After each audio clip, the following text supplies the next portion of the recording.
ඒතර දැන් ඔයාලගේ මුළු කාලෙන් භාගයක් ගිහිල්ලා තියෙනවා. ආසන්නව භාගයකට වඩා ගිහින් තියෙනවා. ඒ කියන්නේ දැන් මේක නම් සමස්ත ටයිම් ලයින් එක දැන් ඔයා ඉන්නේ නිකන් මේ වගේ දරක. ඊට වැඩි. මොකද ඔයා ඊළඟ අවුරුද්දේ අගෝස්තු වගේ වෙනකොට ලියන්න ඕනේ. අගෝස්තු සැප්තැම්බර් වෙනකොට. මේ වගේ. එතකොට මේ ඇත්තටම භාගයට වඩා ගිහිල්ලා තියෙනවා. එතකොට දැන් කල්පනා කරලා බලන්න කාලේ හරි මොකද මේ ටිකේ උනේ සහ ඉස්සරහට ගියේ මොකද කරන්න කියලා. හැබැයි මේ භාගයට වඩා ගිහින් තියෙන එකට වැඩිය බය වෙන්න එපා. මොකද ඇත්තටම ගොඩක් ළමයි වැඩේ පිළිවෙලක් කරගන්න මේ අවසන් භාගයේදී බහුතරයක් ළමයි. මුල ඉඳලා පිළිවෙලකටම කරගෙන යන ළමයි ඉන්නවා. නමුත් සාමාන්‍යයෙන් මුල ඉඳලා ඇවරේජ් ඉඳලා නැත්තම් මුල ඉඳලා ටිකක් අඩු මට්ටමේ ඉඳලා අන්තිම වෙනකොට හොඳට perform කරන ළමයි තමයි මම දකින්නේ. කියන්නේ අන්තිමට හොඳට perform කරන ළමයින්ගෙන් 30ක් විතර මුලින් ඉඳලා ඉතා හොඳින් වැඩ කරගෙන ආපු ළමයි සහ 70ක් විතරම ඔය ටිකක් අන්තිම හරියෙද්දී කියන්නේ අන්තිමම දවසේ නෙමෙයි මේ වගේ තැනකදී වෙනස් වෙලා වැඩ කරලා ගිහිල්ලා හොඳම රිසල්ට් එකක් දාන ළමයි තමයි මම දකින්නේ. ඒක එහෙම නෙමෙයි වෙන්න ඕනේ. ඒක වෙන්න ඕනේ අත්තර මුලින්ම හැමෝම හොඳට වැඩ කරන්න ඕනේ. ඒක වෙන්නේ නැති එකනේ වැඩේ. එහෙම වෙන්නේ නැහැ ඉතින්. එතකොට මේ ඒ නිසා දැන් ඔයා ඉස්සරහට ගෙවන විදියත් එක්ක තමයි සියල්ල තීරණය වෙන්නේ. හරි? තාම ඕනෙම කෙනෙක්ට හොඳම ඒ තුනක් දාන්න වෙලාව තියෙනවා. හැබැයි හරි තීරණ ගන්න ඕනේ. මම ගොඩක් ළමයින්ගෙන් දකින වැරද්ද තමයි ඔයාලගේ තියෙන ලොකුම වැරද්ද තමයි ඔයාලට හරි දැක්මක් නැතිවීම. ඔයාලා ඔයාලගේ ජීවිතේ ප්ලෑන් කරලා නැති එක. සාමාන්‍යයෙන් ඔයා බලාපොරොත්තු වෙනවා නම් තරුණ කාලෙදී හෝ අවුරුදු 30ක් හරි 28ක් 27ක් 25ක් වෙනකොට හොඳ සාර්ථකත්වයකට පත් වෙන්න ඒක කවදාවත් නිකන් අර කනාවට සිද්ධ වෙන්නේ නැහැ. ෂුවර් එකට. කියන්නේ ඔයා ඔහොම හිටියා කියලා දවසක හරියන්නේ නැහැ. අද අපේ මිනිස්සු හිතන් ඉන්නවනේ දවසක හරියයි කියලා. එහෙම කිසිම දවසක හරියන්නේ නැහැ. හරියනවා නම් හරියන්නේ මුල ඉඳන් සැලසුම් කරලා ක්‍රියාත්මක කරපු ප්ලෑන් එකක ප්‍රතිඵලයක් ලෙස පමණයි. කිසිම මිනිස්සෙක්ට නිකන් ඉඳලා එකපාරට රැයක් කෙලි වෙනකොට හරියන දවසක් එන්නේ නැහැ. ඒ නිසා ඔයාගේ දවසේ ඔයාගේ මේ වර්තමාන කාලසටහන දිහා බැලුවාම මිනිස්සයාගේ අනාගතය ගැන කියන්න පුළුවන්. ඕනෙම කෙනෙක්ගේ. හරි? ඒ නිසා ඔයා විශේෂ ඩිසිප්ලින් එකක් ප්‍රැක්ටිස් කරන්නේ නැත්තම් අඩුම ගානේ මූලික ඩිසිප්ලින් එකක් අපි හිතමු. දැන් ඩිසිප්ලින් කිව්වහම ගොඩක් දේවල් තියෙනවා. අපි හිතමු වෙන මොකුත් නෙමෙයි. ඔයා ඩිසිප්ලින් එක හදනවා හැමදාම උදේ පහට හැරෙනවා. දැන් ඒක කරන්න ඕනේ දෙයක් කියලා මං හිතන්නේ නැහැ. නමුත් අපි හිතමුකෝ ඒක එකක් කියලා. හැමදාම උදේට පහට හැරෙනවා කියලා ඩිසිප්ලින් එක හදා ගන්නවා කියනකො. ඒක ඔයාට කන්ටිනියු කරන්න පුළුවන්ද බලන්න. නැත්තම් හැමදාම හවස 4ට වතුර වීදුරුවක් බොනවා. ඔයාලා හිතනට වඩා ඒක අමාරුයි. මිස් වෙනවා දවස් දෙක තුනක් යද්දි. දවස් 5ක් 6ක් කරන්න පුළුවන්. 6 වෙනි දවසේ පොඩ්ඩක් එහෙම වෙනවා. ඊට පොඩ්ඩක් එහෙම වෙලා 5ට බොනවා වතුර වීදුරුව. ඊළඟට ටික දවසක් යනකොට ඕක 7ට විතර වෙනවා. ආයි දවසක් මිස් වෙනවා. ඊළඟ දවසේ ආයිත් බොන්න පටන් ගන්නවා. ආයි දවසක් මිස් වෙනවා. ඒක කැඩිලා යනවා. ඒ නිසා මූලික ඩිසිප්ලින් එකක් හදන්න උත්සාහ කරන්න ඩිසිප්ලින් එකක් හදන්න බෑ හේතුවක් නැතුව. ඒ නිසා කලින්ම හේතුවක් හදන්න. ඒ කියන්නේ ඔයාට හරි ටාගට් එකක් තියෙන්න ඕනේ, ගෝල් එකක් තියෙන්න ඕනේ. මම දන්න ගොඩාක් ළමයි ඉන්නවා. ඒගොල්ලන්ට ගෝල් එකකුත් තියෙනවා. කියන්නේ මෙහෙම ගෝල් එකකුත් තියෙනවා. එයාලා ඒකට කිසිම දෙයක් කරන්නේ නැහැ. මෙහෙම ඉන්නවා. මුළු ජීවිතේ ගෙවිලා මැරිලා යනකම්ම මෙහෙම ඉන්නවා. ගෝල් එකක් තියෙනවා. ගෝල් එකක් ඇචීව් කරන්න නම් සිස්ටම් එකක් තියෙන්න ඕනේ. ඒ කියන්නේ ඔයාට විදිහක් තියෙන්න ඕනේ. ඔයා මෙහෙම විදිහක් මෙතෙන්ට යන්න. ඒ විදිහේ ඔයා යමින් ඉන්න ඕනේ. කාලෙන් කාලට ඔයා යමින් ඉන්න ඕනේ. ඒ කියන්නේ ඔයා කාලෙන් කාලට මැනලා බැලුවාම ඔයා ඉන්න තැන ඔයා ගැන සතුටුදායක වෙන්න ඕනේ. ඔය ක්‍රමයක් තියෙනවා මේ ලයිෆ් ප්‍රොජෙක්ට් එකක් ඩිසයින් කරනවා කියලා. ඔය මම ඔය ධම්මික පෙරේරා කතන්දර ලෝක දැකලා තියෙනවා. කියන්නේ එයා ඩිසයින් කරන ප්‍රොජෙක්ට් එකක්. එයාට අවුරුදු 21 දී 22 දී එයා ඩිසයින් කරන ප්‍රොජෙක්ට් එකක් තව අවුරුදු 20ක් යනකොට ලංකාවේ ධනවත්ම පුද්ගලයා කියන්නේ ධනවත්ම පුද්ගලයා වෙන්න නෙමෙයි. එයා කියන්නේ ව්‍යාපාර ශේෂ්ත්‍ර 12කද කොහෙද ප්‍රබලම පුද්ගලයා වෙන්න එයා ප්ලෑන් කරනවා. ඒ කියන්නේ ඒ අවුරුදු 20ක ප්‍රොජෙක්ට් එකක්. ඒ අවුරුදු 20ක ප්‍රොජෙක්ට් එක එයා හදනවා අවුරුද්දෙන් අවුරුද්දට මෙලෙස විය යුතුයි. මේක කියන ප්‍රොජෙක්ට් බේස් ලයින් එකක් කියලා. අවුරුද්දෙන් අවුරුද්දට මෙතන ඉන්න අනුලෝම සමානුපාතික වෙන්න ඕනේ නෑ ඕක. මොන හරි විදිහවලට එයා ඩිසයින් කරනවා. අපි හිතමු අනුලෝම සමානුපාතික වන අපි ඉතින් ඕනේ දෙයක් හිතන්නේ. එයා ඩිසයින් කරනවා මට තව අවුරුද්දකින් මම මේක වෙන්න ඕනේ. තව අවුරුද්දකින් මේක වෙන්න ඕනේ. තව අවුරුද්දකින් මේක වෙන්න ඕනේ. තව අවුරුද්දකින් මේක. අවුරුදු 5ක් එයා මේ ප්ලෑන් එක අවුරුදු 20ක ප්ලෑන් එක. අවුරුදු 5කට පස්සේ එයා කල්පනා කරලා බලනවා එයා කොතනද ඉන්නේ කියලා. මේක තමයි සාමාන්‍ය මිනිස්සුගේ ජීවිතය ඩිසයින් කරන විදිය. අවුරුදු 5කදී කල්පනා කරලා බලනවා දැන් එයා ඉන්න ඕනේ තැනට වඩා පල්ලෙහෙන්ද උඩින්ද කියලා එයා ඒකත් මාක් කරගෙන යනවා. ඉතින් සාමාන්‍යයෙන් අපි ප්‍රොජෙක්ට් ප්ලෑන් එකක් හදුවා කියලා ඒ විදිහටම වැඩේ වෙන්නේ නැහැ. නමුත් ආසන්න ඕක වටේ තියාගෙන යන්න පුළුවන්. වැඩි අඩු වශයෙන් වෙනස් වෙවි ඔය විදිහට. ප්ලෑන් එකක් නැති වෙච්ච ජීවිතයක් කියන්නේ ඔහේ සරුංගලයක් වගේ. ඒ වෙලාවට එක එක දේවල්. හරි හමන් දැක්මක් තියෙනවා නම් ඔයා දන්නවා ඔයාගේ ඊළඟ සතියේ මොකද්ද කරන්න ඕනේ ඔයා. ඊළඟ සතිය ඉවර වෙද්දී ඔයා මොනවද ඇචීව් කරලා තියෙන්න ඕනේ. ඊළඟ අවුරුද්ද ඉවර වෙද්දී ඔයා මොනවද ඇචීව් කරලා තියෙන්න ඕනේ. ඒතර ඔයා හිතන්න ඔයාට ප්‍රබල සැලැස්මක් තියෙනවා මේ සතිය ඉවර වෙද්දී ඔයා ඇචීව් කරලා තියෙන්න ඕන දෙයක් තමයි භ්‍රමණ චලිතයේ පාඩම නැවත මුල සිට බලලා ආයි හෝම්වර්ක් කරලා තියාගන්න ඕනේ. භ්‍රමණ චලිතය කියන්නේ වැඩිපුර මහන්සි වෙන්න ඕනේ පාඩමන්නේ. ඒ නිසා ඔයා තීරණය කරනවා ආයි රෙකෝඩින් බලලා ආයි හෝම්වර්ක් ටික කරලා ඉවර කරගන්නවා කියලා. එහෙම ටාගට් එකක් තියන් ඉන්න මිනිස්සෙක්ට හෙට හවස යාළුවෙක් කතා කරොත් මචං ෆිල්ම් එකක් බලන්න යන්න කියලා යන්න බෑ. අනිද්දා උදේට වැඩිපුර නිදිය ගන්න හිතනොත් නිදිය ගන්න බෑ. පොසොන් එක දවසේ පොඩි රවුමක් ගහන්න හිතනොත් රවුමක් ගහන්න බෑ. ඇයි? සතිය ඉවර වෙනකන් හරි හමන් සැලැස්මක් තියෙනවා. ඒ සැලැස්ම අනුගමනය කිරීම තමයි ඒවා කරන්නේ. මං කියන්නේ මිනිස්සෙගේ මුළු ජීවිත කාලෙම මෙහෙම කලින් තීරණය කරගත්ත මාර්ගයක යන්න ඕනේ කියලා. හැබැයි ජීවිතේ වෙනස් වෙන කාලෙදි මෙහෙම මාර්ගෙක ගියේ නැත්තම් අන්තිමට ඔහේ සරුංගලයක් වගේ කොහෙන් හරි වැටලා යන එකයි වෙන්නේ. ඒ කියන්නේ තමන්ගේ වයස අවුරුදු 17 25 30 වගේ කාලය ඇතුළත අපි හිතමු 25 කියලා. 17 25 වගේ කාලය ඇතුළත මේ වගේ ඩිසයින් කරගත්ත මාර්ගයක තමන් ගියේ නැත්තම් බොහෝ විට වෙන්න පුළුවන් දේ තමයි ඔය සාමාන්‍ය ජීවිතයක් බවට පත් වෙන එක අන්තිමට. සාමාන්‍ය ජීවියෙක් ඒ කියන්නේ පොඩි පැය 50000ක විතර රස්සාවක් කරනවා. උදේ යනවා හවස එනවා බස් එකේ. 98ක් 97ක් ඉන්නේ එහෙම කට්ටියනේ. දන්නවනේ 97ක් 98ක් ඉන්නේ එහෙම කට්ටිය. සාමාන්‍ය ජීවිත මරණකන් ජීවත් වෙන කට්ටිය. يعني ඛණ්ඩ ජීවත් වෙනවා නෙමෙයි නිකන් ජීවත් වෙන්න කනවා වගේ නිකන් එහෙම 아무තු චරිත. ඒ කියන්නේ එහෙම කට්ටිය තමයි 아무තු නෙමෙයි වැඩි හරියක් ඉන්නේ ඒ වගේ කට්ටිය. ඒ වගේ කට්ටිය වලටපත් වෙනවා. ඊටාම සුළු පිරිසක් ඩිසයින් කරනවා තමන්ගේ තරුණ කාලේදී තමන්ගේ ජීවිතේ කොහොමද වෙන්න ඕනේ කියලා. ඩිසයින් කරාටත් බෑ. ඒක කාලෙන් කාලට මොනිටර් කරනවා. තමන්ගේ ප්ලෑන් එකත් එක්ක ළඟ ළඟ යනවාද කාටවත් බෑ මේ ප්ලෑන් එකේම යන්න. ප්ලෑන් එකේ පොඩි උස් පහත් වීම තියෙනවා. සාමාන්‍යයෙන් පහත් වෙච්ච ගමන් වැඩිපුර වැඩ කරලා උස් වීමකට ගේනවා. ඉතින් ඔහොමම තමයි සාමාන්‍යයෙන් ප්ලෑන් එකක් අනුගමනය කරන්නේ. මේකට කියනවා ප්‍රොජෙක්ට් එකක බේස් ලයින් එකක් කියලා. ප්‍රොජෙක්ට් බේස් ලයින් එක වටේට ටික ටික ගෙනියන්න ඕනේ. කිසිම දෙයක් ඔයා හිතන්න එපා ඔය මොකුත් ප්ලෑන් කිරීමකින් තොරව සිද්ධ කියන්නේ නිකන් වෙයි කියලා. මෙහෙම හරියමන් සැලැස්මක් නැතුව හරියමන් විදිහක් නැතුව එෆර්ට් එකක් දෙන්නේ නැතුව ඒක වෙනුවෙන් කැපකිරීමක් කරන්නේ නැතුව නිකමට හරි හිතනවා නම් ඔයා කවදා හරි ලැම්බෝගිනියක් හරි පදිනවා කියලා කෙලින්ම අදහස අතහැරලා දාගන්න. මොකද ආයි ඉතින් තේරුමක්ම නැහැ. කරන්න බෑ. කරන්නම බෑ. බොරු කියන්න ඕනේ නැහැ. අපි නිකන් හීනමවන්න පුළුවන් මෙහෙම කරනවා කියලා. දැන් ඔයා හිතන්නකෝ ඔයා මේ කොඩිය ගන්නවා වගේ හැමදාම හීනමවම හිටියට වඩා කවදාවත් කොඩිය ගන්න බෑ. කවදාවත් ගන්න බෑ. ඔයා විදිහක් මේකට මේ පඩි බෙල්ලක් හදාගෙන ඒක නැග්ගොක් කොඩිය ගන්නවා මිසක් කවදාවත් වෙන විදිහක් එකපාරට වැටෙන්නේ නැහැ ඔයාට ඇඟුලට කොඩිය වැටෙන්න විදියක් එන්නේ නැහැ. එහෙම සිද්ධි 100ට එකක් විතර තියෙන බල සුළි සුළඟක් ඇවිල්ලා ඇඟුලට ලැම්බෝගිනියක් වටිනවා වගේ සිද්ධියක්. 100ට එකක් නන් නැති වෙයි. නැත්තම් මොකක් හරි වෙන මොකක් හරි ඔය ජාතික ගේම් එකක් මැද්ද රහු වෙලා මොන හරි තිය එක එක දේවල් තියෙන්නේ. එහෙම වෙලා ඉතින් එහෙම වෙන්න අවස්ථා තියෙන්න පුළුවන්. දේශපාලඥයෙන් පස්සෙන් ගිහිල්ලා හරි මොකක් හරි කරලා.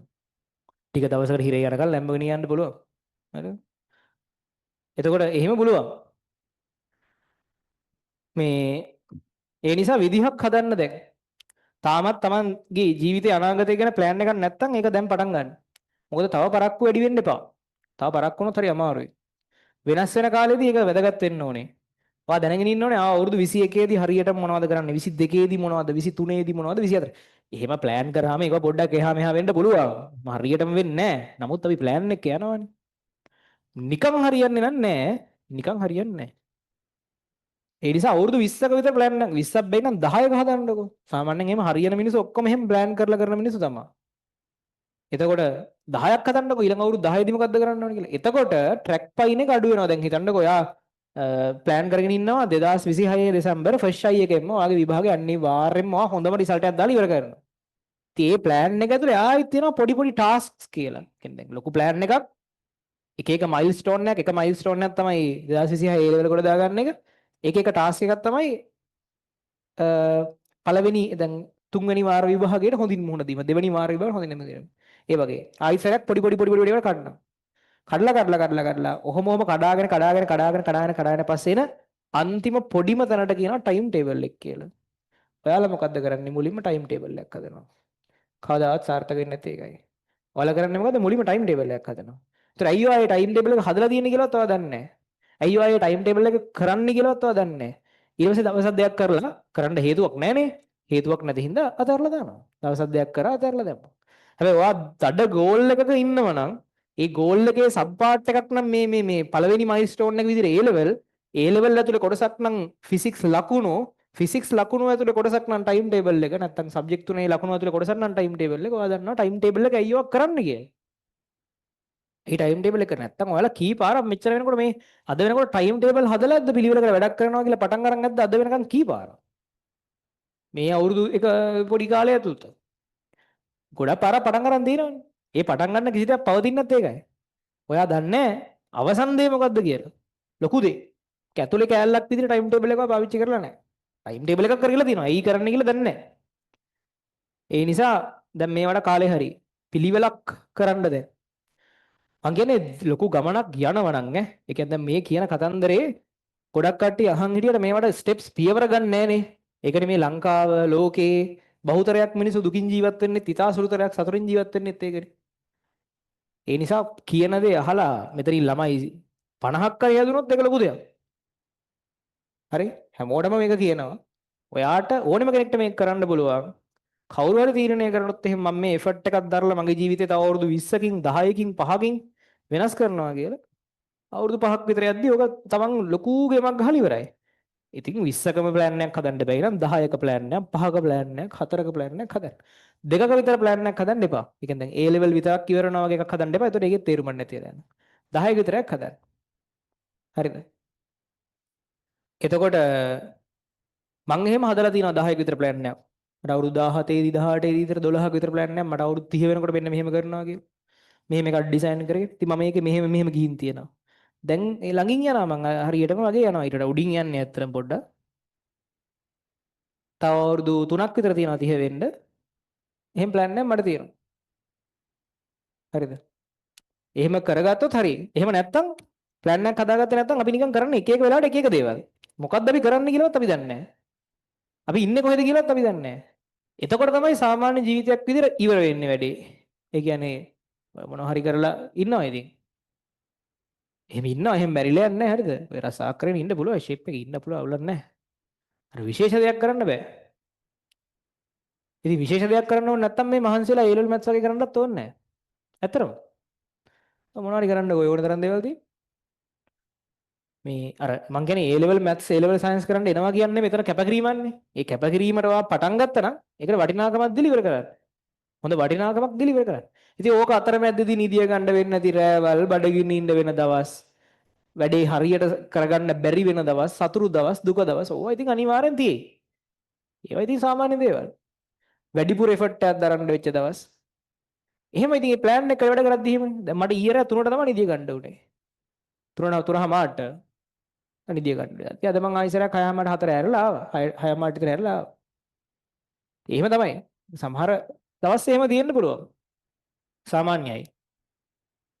හැමදාම පැය 6ක් නිදියන්න ඕනේ, පැය 8ක් නිදියන්න ඕනේ. එහෙම හොඳයි. ඔයාගේ ජීවිතේ ප්ලෑන් කරලා ටාගට් එකට ගිහිල්ලා ඉවර වුණාට පස්සේ ඔන්න හිමීට සතුටින් සැපෙන් AC දාගෙන ඉඳලා සැපවත් ජීවිතයක් ගෙවන්න ප්‍රශ්නයක් නැහැ. හැබැයි ගොඩනගෙන කාලේ සැපවත් ජීවිතයක් ගෙවන්න හදන්න එපා. ඒක මෝඩ වැඩක්. හරි? ඒ යම් තැනකින් පස්සේ සැපවත් ජීවිතයක් ගෙවන්න. ඔය මං සමහරලාට මෙහෙම කතාව කිව්වහම සමහරව මට කියලා තියෙනවා ඉතින් දැන් ඔය කට්ට කන කාලේ අපි මැරුණොත් වැඩක් නැහැ. කියලා. ඒ කියන්නේ දැන් කට්ට කන ගාලේ මැරුණොත් ඉදි වැඩක් නැහැ නේද? ඉතින් පස්සේ කිසි දෙයක් දැන් අපි හිතන්නකෝ දැන් මෙහෙම ගිහින් මේ හරියදී මැරෙනවා. හරිද? එතකොට වැඩක් නැහැ නේ. ඊට පස්සේ හිතන්න ඕනේ මෙහෙම. දැන් මිනිස්සේ වැඩි සම්භාවිතාවයක් තියෙන්නේ මැරෙන්න. දැන් හෙට උදේ ඇහැරෙද්දී බොහෝ විට වැඩි සම්භාවිතාවයක් තියෙන්නේ මට හිතන විදිහට ජීවත් වෙන්නනේ අපිට තරුණ මිනිස්සු විදිහට. මැරෙනවට වඩා අපිට ජීවත් වෙන්නනේ වැඩි සම්භාවිතාවයක් තියෙන්නේ. ඒ කියන්නේ 150 වගේ නෙමෙයි තියෙනවා මට හිතෙනවා නේ හෙට උදේ සමහර එහෙමත් නෙමෙයි ටිකක් ගොඩක් වෙලාට ජීවත් වෙන්න වැඩි සම්භාවිතාවයක් තියෙන්නේ. ඒකට ජීවත් වෙන්න වැඩි සම්භාවිතාවයක් තියෙන හින්දා ඔයා ජීවත් වෙනවා කියලා හිතාගෙන වැඩ කරගෙන ගියොත් තමයි හොඳ. මොකද මැරුණොත් කියලා හිතාගෙන වැඩ කරලා මැරුන් නැතොත් කියලා වෙනවා. ඒකයි වෙන්නේ. ඒ නිසා ඒක එච්චර හොඳ තරකයක් නෙවෙයි මැරුණොත් කියන කතන්දරේ. ඒත් දැන් අවුරුදු යම් ගාණක් ගියාට පස්සේ 40ක් විතර ගියාට පස්සේ මං හිතනවා සමහර විට දැන් අවුරුදු 80ක් විතර ගියාට පස්සේ එතකොට නිකන් 150 වගේ තියෙන හෙට උදේට මං ඇහැරෙයිද නැද්ද කියලා. එතකොට ඉතින් ඕක කරලා වැඩක් නැහැ. එතකොට ඉතින් මෙහෙම හින ටාගට් එක ජීවිතේ ගෙනිහිල්ලා හින ගෙහෙම වැඩක් නැහැ. මං හිතන අවුරුදු 50න් විතර පස්සේ තියෙන්නේ බොහෝ විට එතකොට ගොඩක් දේවල් ගොඩනගලා ඉවරයි නම් එතනින් පස්සේ ඉතින් කොහොමත් අපි මැරුණොත් කියලා ජීවත් වෙන එක හොඳයි. ඒ කියන්නේ ඉන්න ටිකේ කාලය ඇඳලා ඉන්න ඕනේ, උපරිම සැපේ ඉන්න ඕනේ කියලා එකකට 50ම වෙන්න ඕනේ නැහැ. 40 හෝ එහෙම ගානකින් පස්සේ යන එක හොඳයි. මේ වෙලාවේ ඒකට වෙලාව නෙමෙයි. ඉන්න ටිකේ කාලය ඇඳලා ඉන්න ඕනේ කියන තීරණය ගන්න හොඳ වෙලාව නෙමෙයි මේ වෙලාව. මේ වෙලාව. හරිද? ඒ නිසා ප්ලෑන් කරන්න මහන්සි වෙන්න. දැන් දැන් දැන් අපිට ඕනෙම ප්‍රශ්නයක් කඩන්න පුළුවන් කොටස් වලට. සගෙන් දැන් හිතන්නකෝ ඔයාලට තියෙන ජීවිතයේ මේ වෙලාවේ තියෙන ප්‍රශ්නේ සබ්ජෙක්ට් තුනට ලකුණු අඩුයි නම් ඔයාලට පුළුවන් මේ ප්‍රශ්නේ කොටස් වලට කඩාගෙන යන්න. කඩාගෙන යන්න. දැන් ඔයාලට ෆිසික්ස් අඩුයි, කෙමිස්ට්‍රි අඩුයි, බයෝ අඩුයි නැත්නම් මැත්ස් අඩුයි කියන්නේ. හරි ප්‍රශ්න තුනක් තියෙනවා දැන්. ඒ ප්‍රශ්නේ කඩනවා ආයෙසරයක් කොටස් වලට. ෆිසික්ස් අඩුයි ඇයි? MCQ අඩුයි, essay අඩුයි, structured අඩුයි. හරි තුනම තියෙනවා ගැටලු. MCQ අඩුයි ඇයි? MCQ වලින් දන්න ඉගෙනගෙන තියෙන ඒවද වරදින්නේ ඉගෙනගෙන නැති ඒවද වරදින්නේ ආයෙත් කැඩෙනවා. හරි අපි තුමු දන්නේ මේ හැම එකක්ම ප්‍රශ්න. හරි දන්නේම වරදින්නේ. එහෙනම් දන්න පාඩම් දන්නේ මම මොනවද වැඩිපුර වරදින්නේ ලිස්ට් එකක් හදා ගන්නවා. යාන්ත්‍ර විද්‍යාව එහෙම චලිතය දෛශික බල සමතුලිතය ලිස්ට් එකක් හදා ගන්නවා. ප්‍රයොරිටි පිළිවෙලකට. ඉතින් මේ පාඩම ආයි බලනවා. ප්‍රශ්න ගැන කතා කරලා වැඩක් නැහැ. ප්‍රශ්න වලට විසඳුනුයි කතා කරන්න ඕනේ. අපි මේක ලොකු පිච් එකක් විදිහට දකින්නකම් මේකට කවදාවත් විසඳුමක් ගන්න බෑ. අර ඔකට හොඳ කියමනක් දෙනවා මිනිස්සෙක් කියනවා කියන්නේ ඔය කාර් එකක් කැඩිලා කියලා. මේ වාහනයක් කැඩිලා කියන එකේ තියෙන සත්‍යතාවය. වාහනයක් කැඩෙන්නේ නැහැ නේ ඇත්තටම. මම ජීවිතේට දැකලා නැහැ වාහනයක් කැඩිලා. වාහනයක් කැඩෙනවනේ. වාහනේ සම්බන්ධ පද්ධති තියෙනවා. එන්ජින් එක, ගියර් බොක්ස් එක, රෝද ඒවා. ඒකේ මොකක් හරි අවුලක් තියෙන්න පුළුවන්. ඊට පස්සේ බ්‍රේක් සිස්ටම් එක ඒ විදියට. ඒතර ඒ බ්‍රේක් සිස්ටම් එක ඇතුලේ ආයෙසරයක් කල්පනා කරලා බැලුවම සමහරට මොනවා හරි තව කොටසක් බ්‍රේක් පෑඩ්ස් වල ප්‍රශ්නයක් කරේ මම කරේ තියෙනවා. ඒතර වාහනේ කැඩිලා නැහැනේ. සමහරට පොඩි වයර් එකක් තමයි කැඩලා තියෙන්නේ. පොඩි බැටරිය අවුලක් තමයි තියෙන්නේ. වාහනයක් කැඩෙන්න බෑ. වාහනේ කැඩිලා කියන්නේ වෙන්න බෑ. වාහනේ තියෙන මොන හරි කොටසක් ඇතුලේ තියෙන තව පොඩි පාර්ට් එකක් තමයි කැඩිලා තියෙන්නේ. ඉතින් ඒක රිපෙයාර් කරාම වාහනේ වැඩ කරනවා. සමහරට පාර්ට් කීපයක් කැඩලා තියෙන්න පුළුවන්. ඒත් ඔක්කොම කැඩලා නැහැ. ඒ නිසා ලකුණු අඩුයි නම් ලකුණු අඩු වෙයි. විශ්ලේෂණය කරගෙන ගියා. ඊට පස්සේ අද මේකයි අඩු කියලා හොයාගත්තා. විසඳගෙන ගියා. මේ පැත්ත කම්ප්ලීට් කරා. මේ පැත්තෙන් තියෙන ප්‍රශ්න ටික මෙහෙම කම්ප්ලීට් කරා. මේ ටික විසඳගෙන ගියා. මේ ටික විසඳා. MCQ හරි. එසේ ටික තව එසේ කරන්න ඕනේ පාස් පේපර්ස් ටයිම් තියලා. දන්න තියම මාකින් බලන් ලියන්න ඕනේ. විසඳුම් ගැන හිතන්න ප්‍රශ්න ගැන හිතන්න එපා. ඔහොමම ගියා එසේ කම්ප්ලීට් කරා. ස්ට්‍රක්චර්ඩ් පාඩම් කරලා නැහැ. පාඩම් කරා. මාකින් බලලා උත්තර ලියලා ප්‍රැක්ටිස් කරලා නැහැ. ප්‍රැක්ටිස් කරන් ගියා. ඊට පස්සේ කතා කරනවා. අර මම පිම්පව් කියන එක විශ්වාස කරන්න පටන් ගත්තේ මම ඉස්සර පිම්පව් විශ්වාස කරේ නැහැ. පස්සේ මම පිම්පව් කියන එක විශ්වාස කරන්න පටන් ගත්තේ අර පට්ට වැදගත් කතන්දරයක් කිව්වහම කියනකොට එහා පැත්තකත් එක්ක කතා කරන ළමයි දිහා දැකලා. ඇත්තටම. ඒ කලින් කරපු පව. ඉතින් හිතන්න උගේ ජීවිතේ වෙනස් කරගන්න යකෝ උඹ කවදා හරි පොරක් වයන් කියලා මං හෙන ඩිසයින් කරලා කියන කතන්දරයක් ඇතුලේ ඌ එහා පැත්තකත් එක්ක hina වෙලා හිහි ගගා ඉන්නවා නම් ඌ මොන පවද්ද කියන්නව කරලා තියෙන්නේ. එතනින් තමයි මම පිම්පව් කරලා විශ්වාස කරන්න පටන් ගත්තා. හරි. මේ එතකොට දැන් මෙහෙම හදාගෙන යනවා. ගිහිල්ලා MCQ එක දැන් MCQ එක කම්ප්ලීට් කරා essay එක ස්ට්‍රක්චර්ඩ් එක. ඊට පස්සේ ෆිසික්ස් කොටද. හරි. දැන් සබ්ජෙක්ට් තුනේ එකක් හරි. එහෙමයි මේක විසඳන්නේ. හිතන්න එපා මට ෆිසික්ස් බෑ, මට කෙමිස්ට්‍රි බෑ, මට බයෝ බෑ. ප්‍රශ්නේ කියන්න ඕන කෙනෙක්ට පුළුවන් විසඳුම් කරන්නයි බැරි කට්ටියට. ෆිසික්ස් බෑ කියන්න පුළුවන් ඕන කෙනෙක්ට ෆිසික්ස් බැරි කට්ටියත් ඕන තරම් ඉන්නවා. බයෝ බෑ කියන්න පුළුවන් බයෝ බැරි කට්ටියත් ඕන තරම් ඉන්නවා. මැත්ස් බෑ කියන්න පුළුවන් මැත්ස් බැරි කට්ටියත් ඕන තරම් ඉන්නවා. මේක ඇතුළට ගිහිල්ලා යටි ඉඳන් විසඳාගෙන එන කට්ටිය තමයි අඩු. එහෙම වුණොත් ඔයාලට මේකට සොලියුෂන් එකක් එනවා. මේ පැත්තෙන් මේ ටික විසඳන් එනවා. මේ පැත්තෙන් මේ ටික, මේ පැත්තෙන් මේ ටික, මේ පැත්තෙන් මේ ටික, මේ පැත්තෙන් මේ ටික, මේ පැත්තෙන් ෆිසික්ස්. හරි. එච්චරයි. පොඩි දෙයක්. දැන් ඔය වැඩි කැඩිලා තියෙන වාහනයක් කියන්නේ මොකක්ද? එක එක සිස්ටම් එකෙන් සිස්ටම් එක චෙක් කරගෙන යනවා. ඔය ස්කෑනරයක් ගහනවා කියලා කරන්නේ. ස්කෑනරයක් ගාලා සිස්ටම් එක චෙක් කරනවා. සිස්ටම් එකෙන් සිස්ටම් එකට තියෙන ප්‍රශ්න ටික හදාගෙන ඉන්න අන්තිම වාහනේ හැදෙනවා. එච්චරයි. සිම්පල් දෙයක්.